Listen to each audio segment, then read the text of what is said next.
ಎಲ್ಲರಿಗೂ ನಮಸ್ಕಾರ. ವೇದ ಸವಿರುಚಿ ಚಾನಲ್ಗೆ ಸ್ವಾಗತ. ನಾನಿವತ್ತು ತುಂಬಾ ಹೆಲ್ದಿಯಾಗಿರೋ ಮೂಲಂಗಿ ಬಜ್ಜಿ ಮಾಡ್ತಾ ಇದ್ದೀನಿ. ಮೂಲಂಗಿ ಬಜ್ಜಿ ಮಾಡೋಕ್ಕೆ ಏನೇನು ಬೇಕು ಅಂತ ನೋಡೋಣ. ತುರಿದಿರೋ ಮೂಲಂಗಿ 1 ಕಪ್, ಹಸಿ ಕೊಬ್ಬರಿ 1 ಕಪ್, ಹುಣಸೆಹಣ್ಣು ಸ್ವಲ್ಪ, ಹಚ್ಚಿರೋ ಈರುಳ್ಳಿ ಸ್ವಲ್ಪ, ಬೆಳ್ಳುಳ್ಳಿ, ಬೆಲ್ಲ, ಪುಟಾಣಿ ಕಡಲೆ 1 ಟೇಬಲ್ ಸ್ಪೂನ್, ಸಾಸಿವೆ 1/2 ಟೇಬಲ್ ಸ್ಪೂನ್, ಅರಿಶಿನ ಪುಡಿ 1/4 ಟೇಬಲ್ ಸ್ಪೂನ್. ಇವಾಗ ಮೂಲಂಗಿ ಬಜ್ಜಿ ಹೇಗೆ ಮಾಡೋದು ಅಂತ ನೋಡೋಣ. ಒಂದು ಪಾತ್ರೆಗೆ ಸ್ವಲ್ಪ ಎಣ್ಣೆ ಹಾಕಿ ಮೆಣಸಿನ್ಕಾಯಿನ ಫ್ರೈ ಮಾಡಿಕೊಂಡು ಸೈಡ್ಗೆ ಎತ್ತಿಟ್ಕೊಳ್ಳಿ. ಇವಾಗ ಮಿಕ್ಸಿ ಜಾರ್ಗೆ ಹಸಿ ಕೊಬ್ಬರಿ,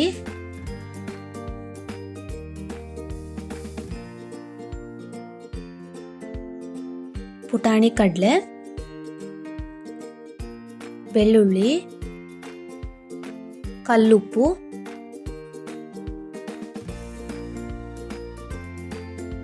ಸ್ವಲ್ಪ ಬೆಲ್ಲ,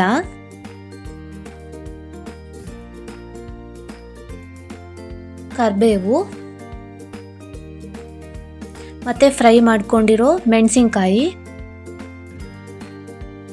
ಸ್ವಲ್ಪ ಅರಿಶಿನ ಪುಡಿ, ಸ್ವಲ್ಪ ನೀರು ಹಾಕಿ ರುಬ್ಕೊಳ್ಳಿ.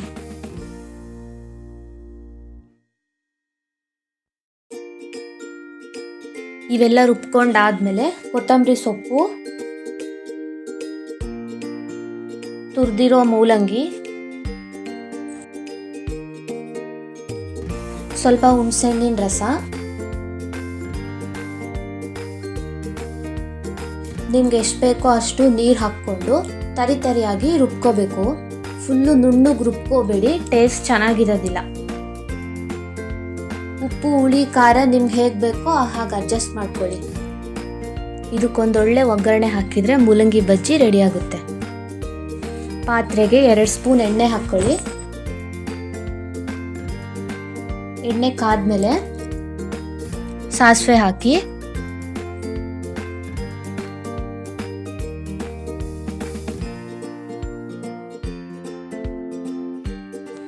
ಸಾಸಿವೆ ಸಿಡಿದ್ಮೇಲೆ ಜೀರಿಗೆ, ಕರಿಬೇವಿನ ಸೊಪ್ಪು ಹಾಕಿ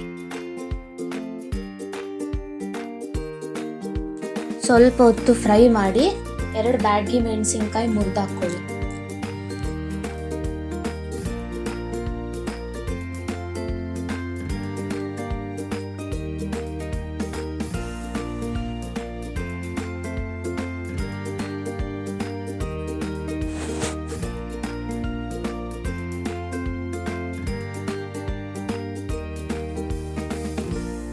ತುಂಬಾ ರುಚಿಯಾಗಿರೋ ಮೂಲಂಗಿ ಬಜ್ಜಿ ರೆಡಿ ಆಯಿತು. ಇದನ್ನ ಮಕ್ಕಳು ಕೂಡ ತುಂಬ ಇಷ್ಟಪಟ್ಟು ತಿಂತಾರೆ. ನೀವು ಮನೇಲಿ ಒಂದ್ಸತಿ ಟ್ರೈ ಮಾಡಿ. ಮೂಲಂಗಿ ತಿನ್ನೋದ್ರಿಂದ ಆರೋಗ್ಯಕ್ಕೆ ತುಂಬ ಒಳ್ಳೆಯದು. ಮೂಲಂಗಿಯಲ್ಲಿ ನಾರಿನಂಶ ಜಾಸ್ತಿ ಇರೋದ್ರಿಂದ ಡೈಜೆಷನ್ಗೆ ತುಂಬ ಒಳ್ಳೆಯದು. ಮತ್ತು ವೆಯ್ಟ್ ಲಾಸ್ಗೆ, BP-ಗೆ, ಶುಗರ್ಗೆ, ನಮ್ಮ ಬಾಡಿಯಲ್ಲಿರೋ ಟಾಕ್ಸಿನ್ಸ್ ಕೂಡ ರಿಮೂವ್ ಮಾಡುತ್ತೆ. ಹಾಗಾಗಿ ಇದು ಕಿಡ್ನಿಗೆ ಕೂಡ ತುಂಬ ಒಳ್ಳೆಯದು. ನೀವು ಕೂಡ ಮನೇಲಿ ಟ್ರೈ ಮಾಡಿ, ಹೇಗೆ ಬಂತು ಅಂತ ಕಮೆಂಟ್ ಮಾಡಿ. ನಿಮ್ಗೆ ಎಷ್ಟು ಬೇಕೋ ಅಷ್ಟು ಈರುಳ್ಳಿ ಹಾಕ್ಕೊಳ್ಳಿ. ಬಿಸಿ ಬಿಸಿ ಮುದ್ದೆಗೆ ತುಪ್ಪ ಹಾಕ್ಕೊಂಡು ಮೂಲಂಗಿ ಬಜ್ಜಿ ಜೊತೆ ತಿಂತಾ ಇದ್ರೆ ಸೂಪರಾಗಿರುತ್ತೆ.